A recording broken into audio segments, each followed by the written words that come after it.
Good morning to all of you. We've been talking about South Asian cultural studies all these days.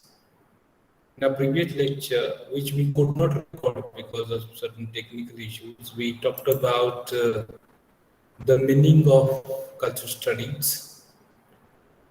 And then we went on talking about South Asian cultural studies. We understood how cultural studies in South Asia was rather by the European perception. So there was the influence of the Anglo-American cultural studies in the study of culture in the South Asian countries. So we understood how South Asian studies was affected and what was the need of this bibliography. And then we talked about the emergence of Indian voices of feminism uh, in the centers like Nehru Museum. Okay, then Nehru Museum and Center for the Study of Developing Societies in Delhi, the Center for Studies in Social Sciences at Calcutta, and the Central Languages Institute in Hyderabad. Now it is called EFLU, IFLU, English and Foreign Language University Hyderabad. Previously it was called Central Languages Institute in Hyderabad. So these particular institutes played a major role in the development of a kind of scholarly communication. At the same time, there were certain other organs like suburban study books and the Journal of Arts and Ideas. And then he talks about the role of subaltern studies, which has been remarkable. And he talks about different articles appearing in the 8 volumes of subaltern studies. So different articles contributed to the development of subaltern studies. And then he reflects upon the contribution of the novelists like Ellen Seeley, Shashi Tharoor, Upamanya Chatterjee, who wrote in English. At the same time, the diaspora writers like Salman Rushdie, Amitav Ghosh, Vikram Seth, and Anita Desai. But he thinks that, although these studies talked about the post-colonial theory and it provoked the discussion, the questions about the Indianness of English, the assimilation of Indian text and tradition to post forms of modern forms of narration. And the Indian diaspora talked about the questions about identity, nationalism, boundaries, and trans national culture. Uh, while taking this particular study, Vinay Lal thinks that the question remained unanswered. What are the question? Does South Asian cultural studies remain the preserve of a few individuals or post-structuralist and post-colonial fame, or its impact on the scholarship on South Asia, in India and elsewhere, with far more far-reaching? We should we restrict the South Asian culture studies to these individuals only, to the individuals like Alan Sethi, Shashi Tharoor, Bhumani Chatterjee, Anita Desai, Vikram Seth, etc.? Or should we think beyond that? Should we think that its impact was on the scholarship of South Asia? So he raises this question, and then he talks about Southeast Asian studies, particularly in the United States, how it was handicapped because it had similar kind of problems as the problems of language and area studies. And we also understood what the critics think about. Means it was restricted to the post-war situation and modernization theory. So they studied what we call religion, philosophy, literature, or in short, the culture of India. And it was dominated by the Indiologists. Indiologists are the scholars who study Indian culture, history, Indian other aspects related to India. They are called Indiologists. So this was dominated by the Indiologist, and India could be understood, you know, uh, in terms of its Hinduism or caste system or Sanskrit, the language of antiquity, or something, related to Hindi, the national language. So these were the restrictions, and we also understood the view of Ronald Enden. This is talking about the scenario of the South Asian studies in American universities and in the American scenario. And these studies were supported by government. American government provided funds to undertake such studies, and the books were disseminated. To disseminate means to spread, to make it reach to the people by the universities. Then the council, American Council of Learned Societies, and the Social Science Research Council, ACLS and SSRC, and apart from this, these society, these councils were financially supported by the Ford Foundation. So, and even they got some these kind of studies, got some kind of outlet publication in New York, reviews of books and all. The knowledge of the Orientalist. Oh, I told you, Orientalist means related to Asia.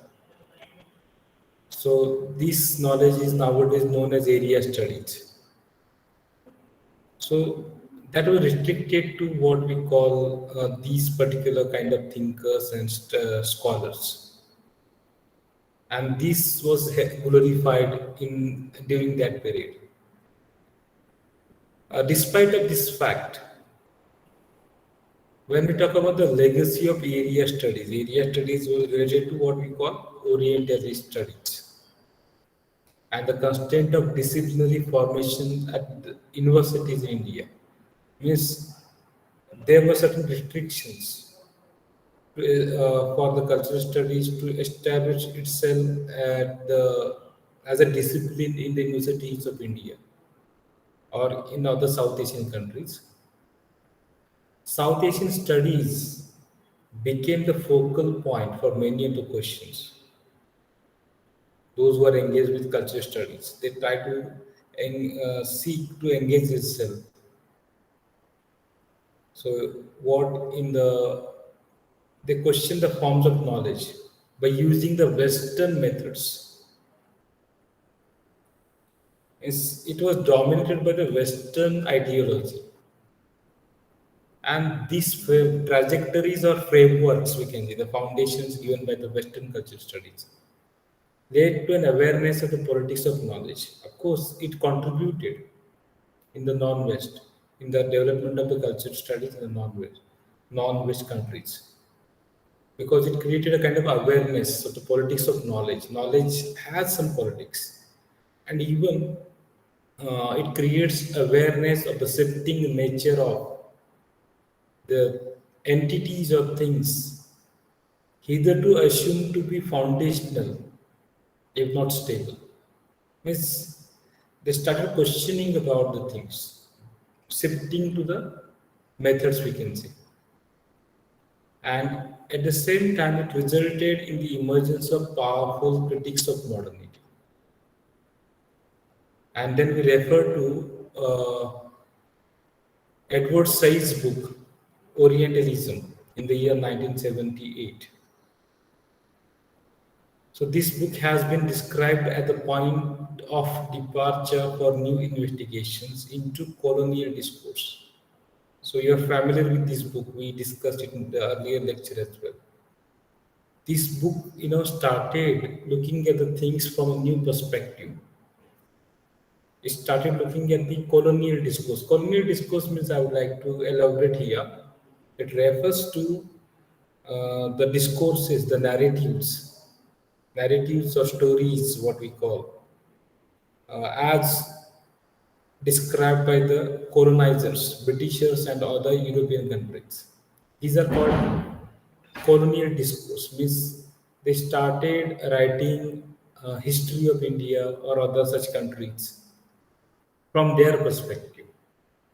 So India was, interpreted and reinterpreted from the perspective of the colonial rulers. And the authors, Oriental scholars like Edward Said, Bhabha, etc., started questioning these discourses. Now, Edward Said belongs to Palestine, you know it very well.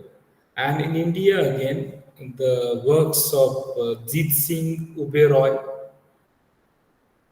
his work Science and Culture, which was published in the year 1978, and then Ashish Nandi's book Alternative Sciences of 1980 proved to be very influential in the interrogation of the culture of science. They talked about sciences. And apart from these two important works, some other best works in India, he actually notes down it. I may note parenthetically means he keeps it into bracket. Has been in the culture and sociology of science. And then there are some notable contribution which were made by Claude Alvarez, Deepak Kumar, and Shiv Vishwanathan. So these are some of the notable contributors to the development of what we call South Asian studies. Further, these investigations or studies into science initiated by Ashish Nandi and Uberoy initiated a wide-ranging critique, started a wide-ranging critique of modernity. And during the same time, the early 1980s, means 91, 81, 82, etc., subaltern studies has had made its appearance during this time itself. Subaltern studies. I refer to the two major contributors, Ranjit Guha.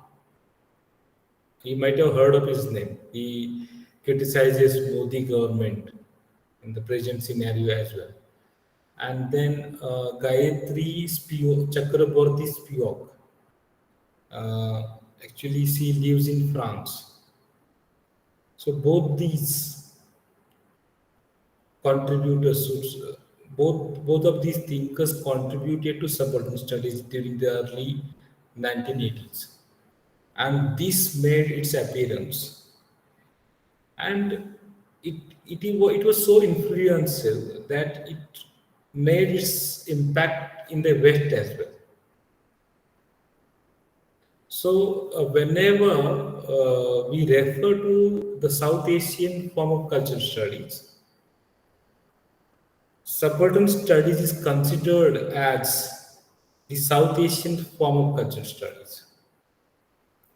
Now, if you remember the title of the book by Richard Hoggart, Richard Hoggart talked about the culture of working class in the UK. Okay, you understand that. So similarly, the subaltern studies focused on the peasants, that is small farmers, the working class communities in India, the farm laborers, etc. So it was something in the manner in which caste was considered to be the form in which class appeared in highly stratified and prodigiously religious society like India. Now, as in European countries, European countries are considered to be class-based countries. They follow class system. Whereas in India, we have caste system, but it is a kind of class system only. It is a kind of social stratification, division of society in terms of their income. When we talk about caste, class in European countries, and in India, caste is the is the means of stratification, and India was considered to be a religious society. So, such a view of subaltern studies means which considered caste as a kind of class. This view of subaltern studies engage in the twin task of the deconstruction of the colonial historiography of India. Means I told you historiography. History means history of India was written by the colonial rulers. Some colonial historians like William Jones, the Sanskrit scholar, and his contemporaries, they presented India to the Western countries. So the Western people started showing their interest in India because of this colonial historiography. But the subaltern studies, started deconstructing the colonial historiography of India. They started, restudying, reanalyzing, revisiting the history of India, and even they deconstructed the constitution of new subjects. Means first of all, they started questioning colonial historiography of India, and they constituted new subjects for the study. Actually, uh, he takes it as erroneous. It was with flaw. It wasn't flawless because its intellectual genealogies and its similarity with new forms of cultural history, in particular history from below. So there were certain flaws. History from below. Generally, history is written about kings and queens and prince and the upper class aristocratic people. But now the subaltern scholars started talking about the history of peasant class, the history of working class, the history of the low castes in India. However, subaltern studies has not received the endorsement of support of all Indian histories. Historians have not supported subaltern studies. So, the students of Indian history are well aware of this fact that subaltern study was not supported by the Indian historians. That was the case. And then it was rejected because it did not believe in the class. Subaltern studies did not. It rejected class as a foundational category, just like European countries. And this caused a kind of grievance to certain Marxist historians and scholars. Because the Marxist historians, Indian Marxist historians and scholars, brought Western class system to understand Indian society, and it was not accepted by the subaltern scholars. Therefore, Marxist historians and scholars in India were unhappy with subaltern studies, and they rejected these particular studies.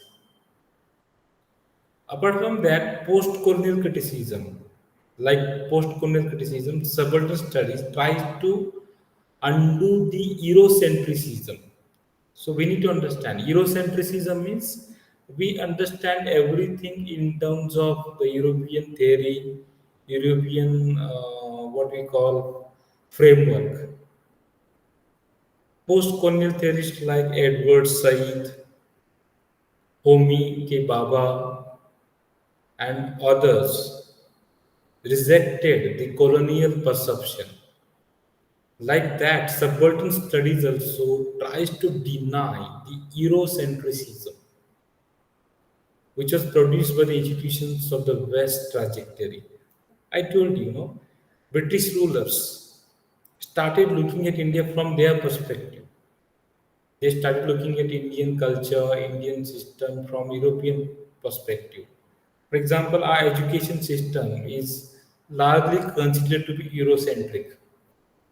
So subaltern studies tries to undo this Eurocentrism, which was produced by the British rule, the colonial rule. The history was also, no, the history of author was written by the European scholars, European historians. So this too was rejected.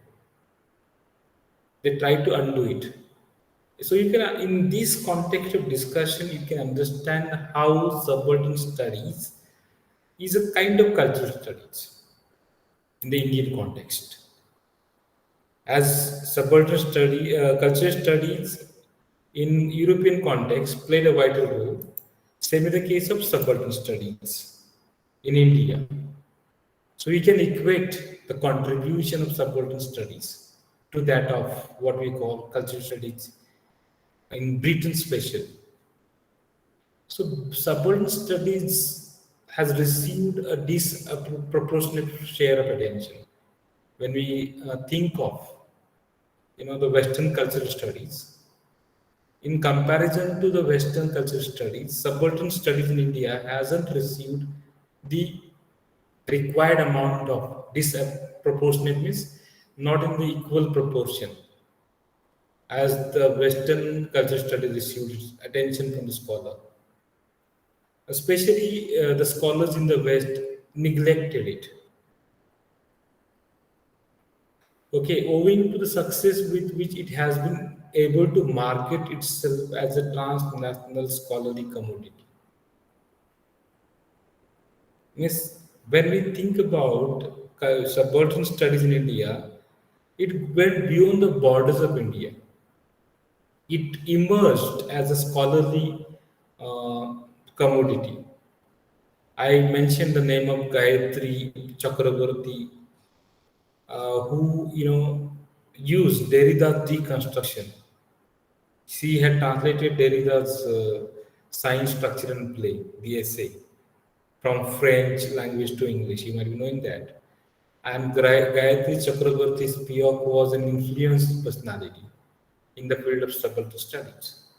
So, subaltern studies was able to market itself as a transnational scholarly community. And even there was some other number of distinct developments. So when we talk about the attention of the Western community, it in comparison to feminism, it received less amount of attention. So you might be knowing that feminism contributed a lot in the development of culture studies. In the similar manner, subaltern studies in India has a vital role to play in the development of what we call culture studies. So it started, it came up with the critique of modernity. And the first and foremost critique of modernity and what we call and of the pathologies of the rationality and science has come from a number of different circles in India. So we can talk about, apart from subaltern studies, some other scholarly studies, circles. So in it we can talk about critiques of knowledge. And there is a work, he just gives an example of scholars and activists associated with the Patriotic People's Science and Technology Group. This is the circle or a group, and it has its own critical significance. But it did not receive the theoretical sophistication. It does not have a theoretical framework as such. And many people in Delhi would come together, including Jeet Singh Viroy, Veena Das, Shiv Vishwanathan, and Ashish Nandi, and even the works by other independent scholars. This was the circle. The name of the circle was the Patriotic People Science and Technology Group, Delhi. And this circle included the people like, Jit Singh Berai, Veena Das, Shiv Vishwanathan, etc. Ashish Nandi was one of them. Uh, Actually, Ashish Nandi is well known for his book My Intimate Enemy. It is about colonialism and post-colonialism. And the independent scholar, actually, such as Claude Alvarez, also had a role in development of these studies. Then he refers to a manifesto which was recently issued by Assis Nandi, Claude Alvarez, Ziauddin Sardar, he is a Pakistani scholar, and then Merrill Van Davis. Van Davis is a Wales anthropologist. Wales is a part of UK, might be knowing.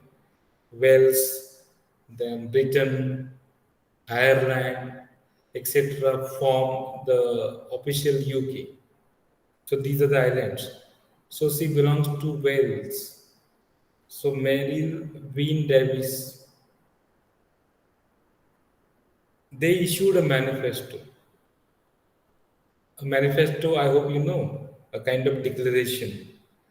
This manifesto by these scholars states that their ambition is, I quote now, to recover a plural past and throw them a plural futures, to resume our numerous histories, meta histories, and mythographies, sorry, all diverse and equally valid ways of reconstructing the past. Unquote.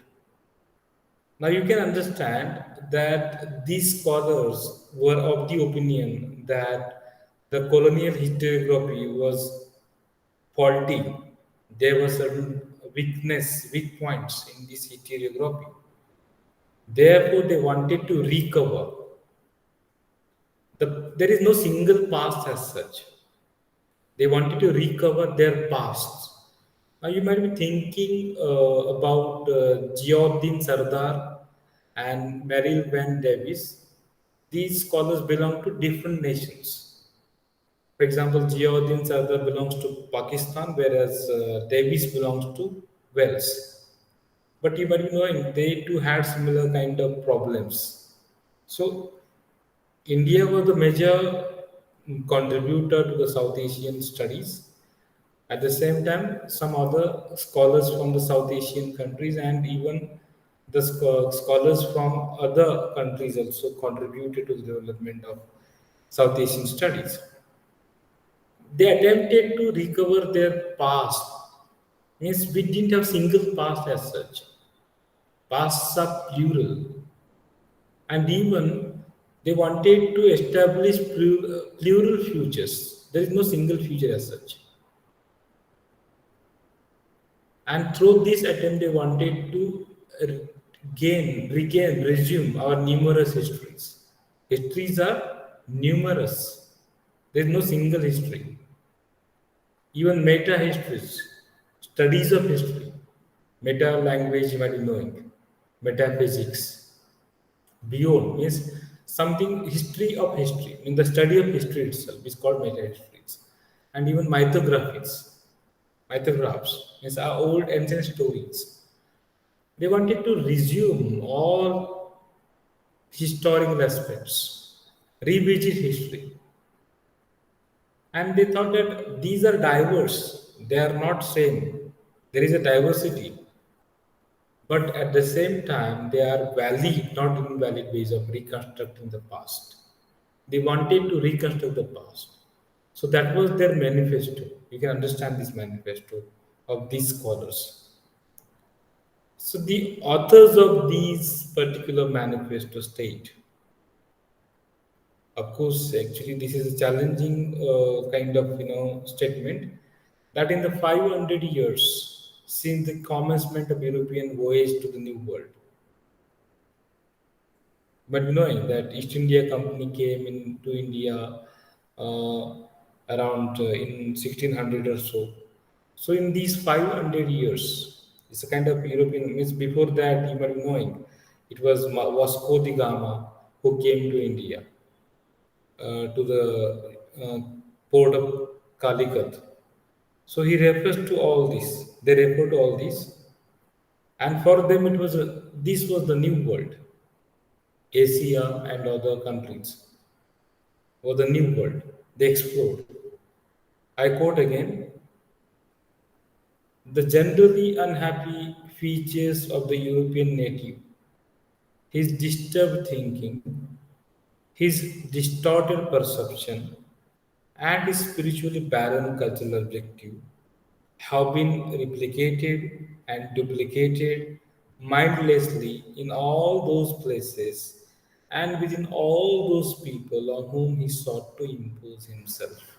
So you can understand that these authors, they challenge the European history, European perception itself, because from the arrival of Vasco da Gama to the present, during these 500 years or so, what happened?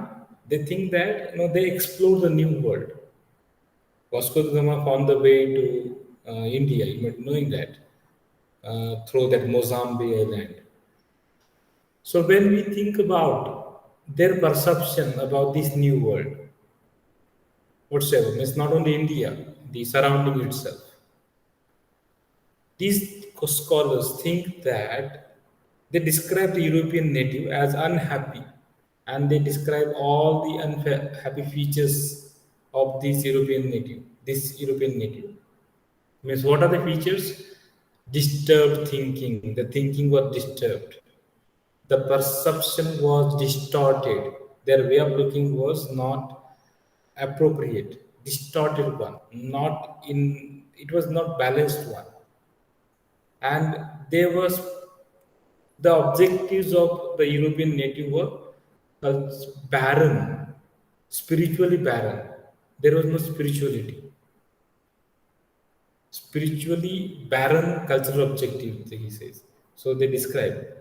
And all these features of the European people have been replicated, imitated, means they have been looked into and duplicated mindlessly.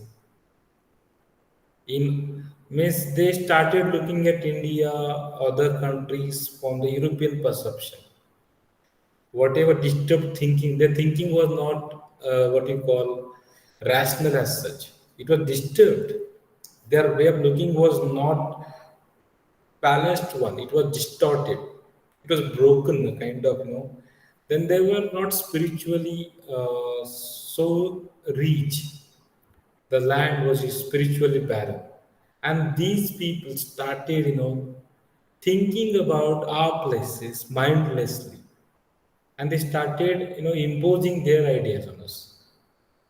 Now you might be knowing that we Indians, for example, eat with hands. Means of course, all of us, they also eat directly without spoon and fork. We eat. That's what I was trying to suggest. For them, it was a dirty habit. So they started looking at us from their perspective, looking at every tradition, every way of life as an all. They started looking from their perspective, and they imposed their ideas. So that's what they say. So it is from the stranglehold of knowledge with an instrumental notion of rationality that the Indian critics of knowledge seek to emancipate not only the formerly colonized world but the West as well. So we see that the European ideas, the European ideological base was imposed upon Indians. The perception, the thinking, and their objectives, which were spiritually barren. There was no spirituality in their objective, and these scholars from the center, means from all the circles, tried to free the Indian knowledge Emancipate means to free from these features, from the Eurocent, not only from the colonized world, but also the West in general. West includes even North America, USA, etc. So they want to free Indian knowledge system from the stranglehold, from the shackles of the Western knowledge. And in this context, the Delhi-based Committee for Cultural Choices and Global Futures, which was chaired by Ashish Nandi, uh, described itself as being, I quote again, this Committee for Cultural Choices and Global Futures, describes itself as being, I quote, guided by the belief that all knowledge is political intervention. Further, its activities informed by three basis concerns. First of all, this committee describes itself as being guided by the belief that all knowledge is political intervention. All knowledge, whatever knowledge is, it is political. And there are three concerns. I quote, an intellectual concern for the ecology of plural knowledge. First, first concern. Second concern is a normative concern with cultural survival. And third one is a political concern with the search for human features in the victims of history. I unquote. So these are the three aims, these are the three things that these activists, these particular people involved in the Committee for Cultural Choices and Global Futures, which was chaired by Ashish Nandi, wanted to do. They had these three concerns. They wanted to emancipate the Indian critics of knowledge. At the same time, they wanted to come up with an intellectual concern, a normative concern, and the political concern. So this is what we understand. They characterize modernity as monolithic and cognitively coercive. Look, they believed in the plural knowledge. Why? Look, ecology means what? Ecology means the diversity of animals. There are different plants, animals in the ecology. There is a plurality. Same in the case of the human civilization, human culture. You cannot have a monolithic culture. We have plural knowledge system. No single knowledge can be considered the correct knowledge as such.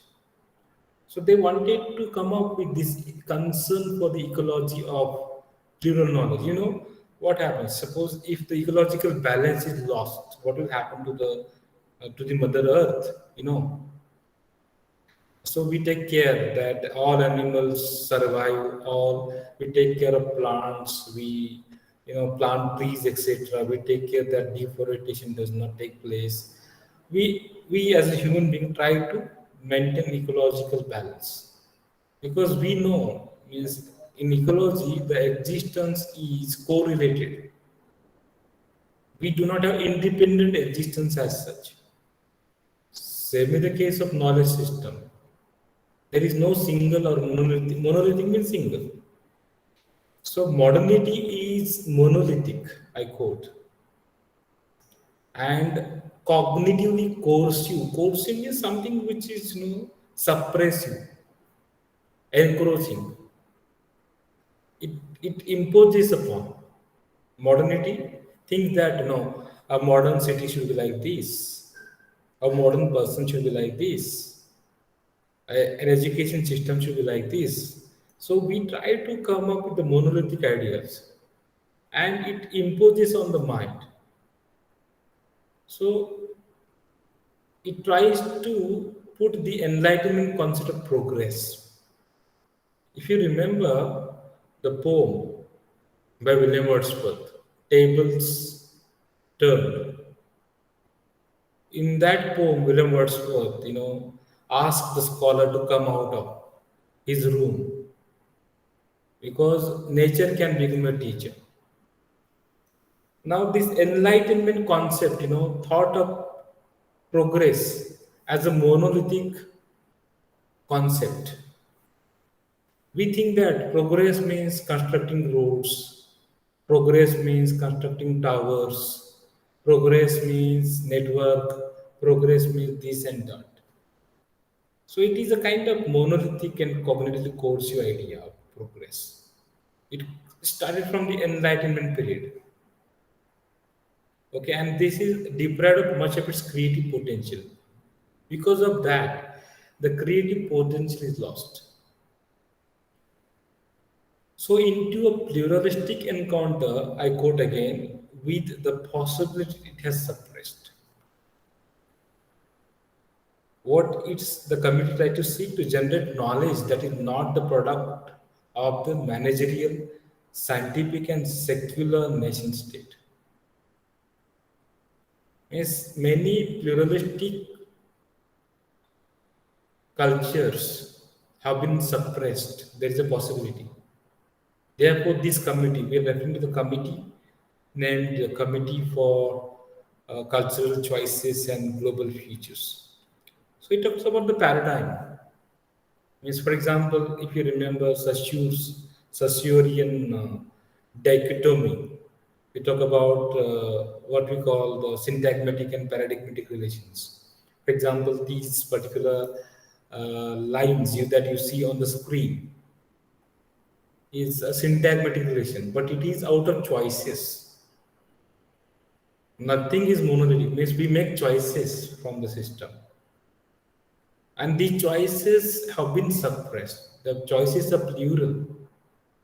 So this committee seeks to generate knowledge that is not a product of the well-managed scientific and secular nation state. Means they are referring to the European countries. Now we know very well that European countries are considered to be well-managed countries. They follow scientific way of thinking, and they're secular nation states. So they think that this cultural encounter, a pluralistic encounter, is not a product of this. Therefore, to this extent, the critics of knowledge, which comes from India, can be described as sharing the committee's political positions and epistemological means philosophical views. Because you know it very well that European countries believe in the secular nation state, the scientific perspective, and the well-managed cities and towns, etc. And when we talk about the Indian critics of knowledge, it comes from what we call the committee's political position. No knowledge is, a political, and it comes from the epistemological views as well. So this is how we understand the development of cultural studies in India in different forms. It was not a part of university academies as such. We shall further see means how it developed in the South Asian context.